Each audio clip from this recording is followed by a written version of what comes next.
ሳምንቱን በታሪክ በዚህ ፕሮግራም የተለያዩ ጀግና አርበኞቻችን ይዘከሩበታል። ሳምንቱን በታሪክ ለአገሬ ስታገል ለድንበሯ ተኝቻለሁ እኔም ካፈራ ስለ ድል ታሪኬ ስታወሱ ቤተሰቦቼን ግን እንዳትረሱ።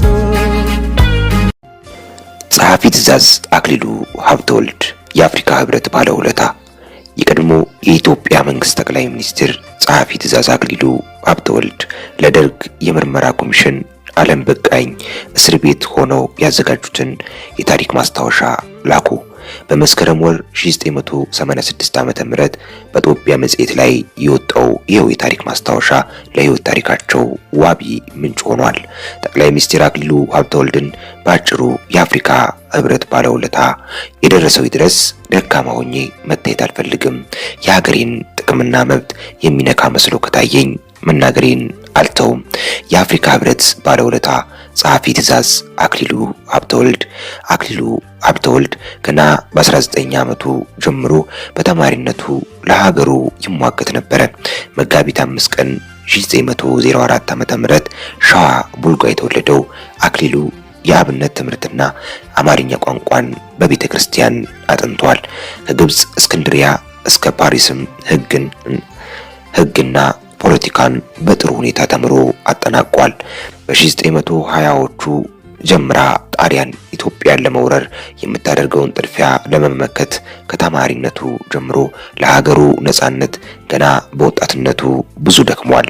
በ1928 ዓመተ ምህረት ጣሊያን የአድዋን ውርደቷን ለመመለስ አይኗን በጨዋታ አጥባ ለቀኝ ግዛት ከሰሜን ወደ መሃል ኢትዮጵያ ዘለቀች።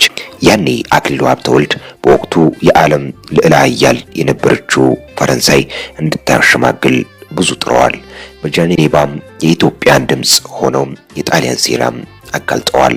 ጸሐፊ ትእዛዝ አክሊሉ ሀብተወልድ የፈረንሳይን ወዳጆች እንግሊዝና አሜሪካን ከጣሊያን በተቃራኒ እንዲቆሙ የዲፕሎማሲ ሚናቸውን ተወጥተዋል።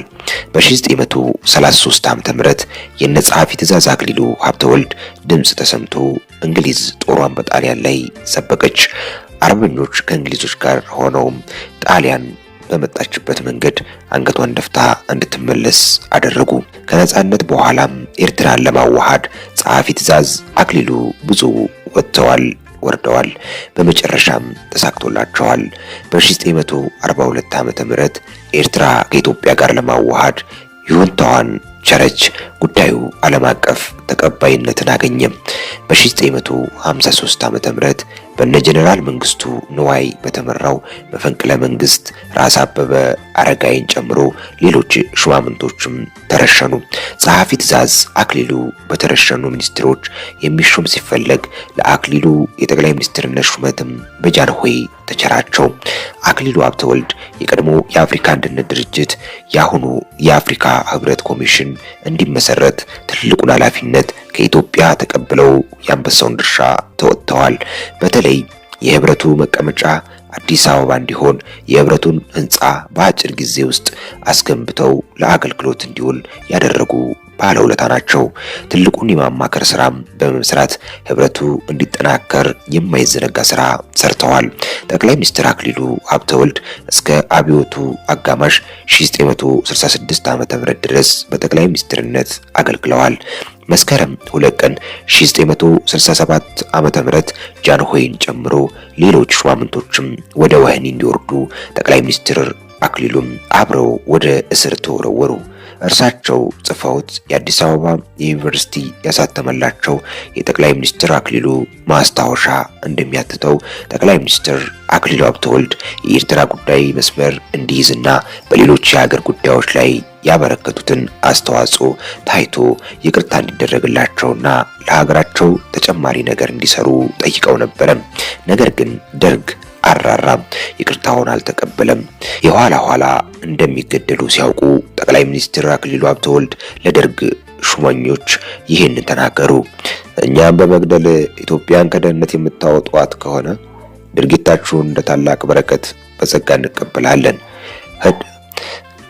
ህዳር 14 ቀን 1967 ዓመተ ምህረት አክሊሉ ሀብተወልድን ጨምሮ ደርግ ብሎም ራሱን ያደራጀው ቡድን ስልሳዎቹ እየተባሉ በታሪክ ከሚታወቁት የጃንሆይ ሹማምንቶች ጋር ያለምንም ፍርድ በግፍ ተረሸኑ።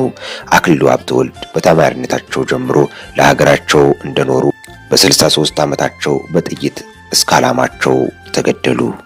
የተወደዳችሁና የተከበራችሁ አድማጭ ተመልካቾቻችን ለዛሬ ያዘጋጅንላችሁ